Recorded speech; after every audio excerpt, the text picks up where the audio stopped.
Chris Chinnock here for Display Central. I'm SMPTE 2014 conference. I'm here with Arkady, and this is Sarnoff. Sarnoff, what's the correct name of the company? So it's the Sarnoff patterns is what we are presenting, but the company is called SRI International. SRI International. Okay, good.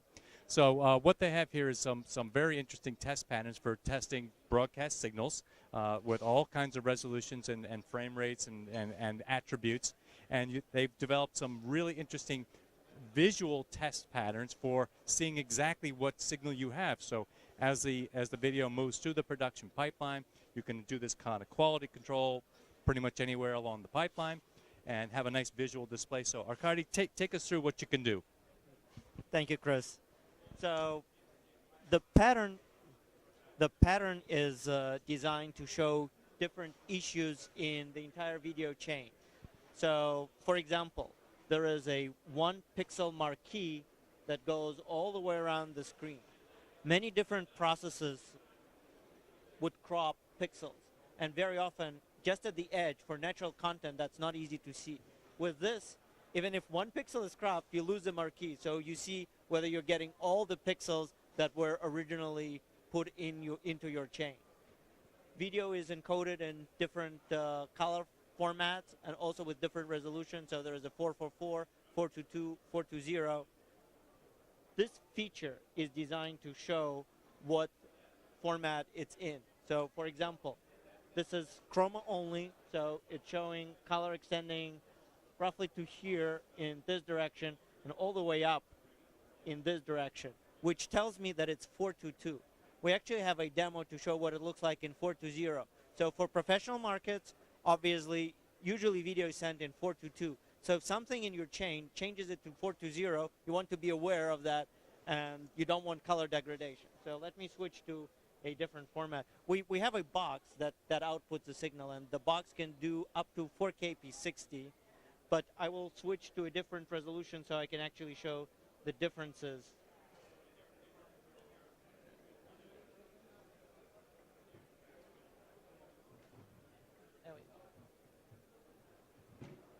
So we have pre-encoded, as you can see, it expands all the way up here and roughly to here. And we have pre-encoded a example of what it would look like in 420. So as I switch, you see this disappeared completely, and this is the same. So this is 420 signal, 422, you see the difference. It's very, very apparent. Hopefully it's coming through on the video. This is another feature. So for professional markets, you often work in 10 bits, so you'd like to make sure that your chain actually passes through 10 bits instead of chopping 2 bits off and actually processing an 8-bit. As you can see here, this is a rotating Scheller ramp, and there are very visible lines here that are apparent on the screen. We have a different signal path that is a full 10-bit path. So if I switch to that path, you now see a very smooth motion render. So if you don't see the banding, it means it's 10 bits. If you see the banding, let me switch back.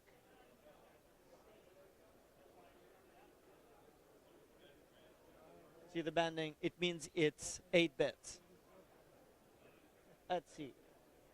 This is a feature we call the lava lamp. So it's split into 2. It's very optically smooth rendered motion, and it starts slow and accelerates as you go up. And what this is designed to do is to show if you have frame drops, what will happen is suddenly you will see a jump in these features. And also you can see this is an interlace sequence, so you can see some interlace artifacts. Let me switch to this. So this actually feature is designed to indicate a number of different problems, potential problems in the video. It also allows you to measure lip sync. So audio-video synchronization is an important problem, obviously. So let me show you some of the features that it can show, and then I can demonstrate lip sync.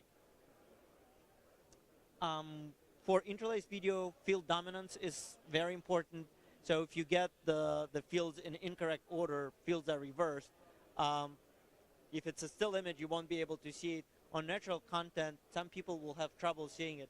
this is designed to show it very clearly. So we have an example of what that would look like.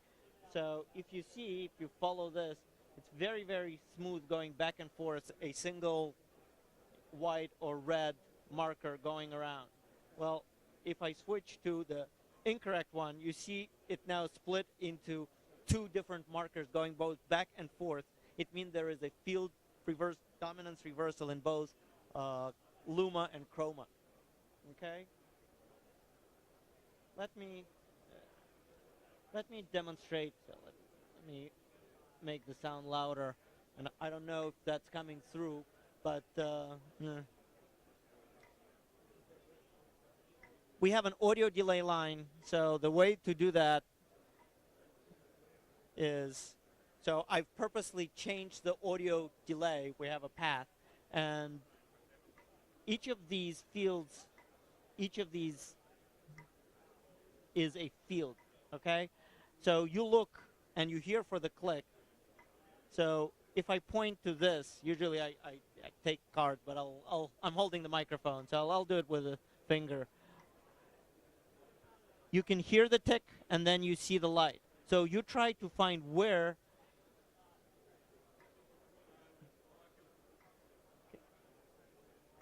so I think this is roughly where the audio coming and the cell is illuminated. So once you find that place, okay, this is interlaced video, so there is 1, 2, 3, 4 fields. 4 fields, it's about 66 milliseconds, so I will dial 66 milliseconds on the audio delay line. So we've measured and now fixed lip sync. Okay? Color conversion. So there are two different matrices for color conversion. There is 601 for standard definition and 709 for high definition. And obviously both are fine, but if one or the other is used incorrectly, so you use 709 for 601 content or vice versa, again, on natural content that may not be easy to see. This is designed to show that. So there are two squares here. One is saturated 100%. The other are carefully chosen to be below that. But if an incorrect matrix is used, one or the other will disappear. It will tell you whether 601 was used to decode 709 content or vice versa. So immediately, no guessing. You immediately know if your color conversion was done incorrectly or correctly. So if you see both of these, that means it's good. Color conversion was performed correctly. And also, this is designed to show you how it's converted from either 422 or 420 by the monitor. So you see these steps are very sharp, and these steps are jagged and different. This is 422. For 420, you expect the jagged edges to be in both. And I just switched to an example of what that would look like. And this is what it looks like. So you see what the monitor does. So depending on the algorithm, that would the look will change. Okay. This is designed for monitor adjustment, so the monitor has been adjusted, but this is similar to the SMPTE plugge, and this is the white plugge for monitor adjustment. Okay. Thank you.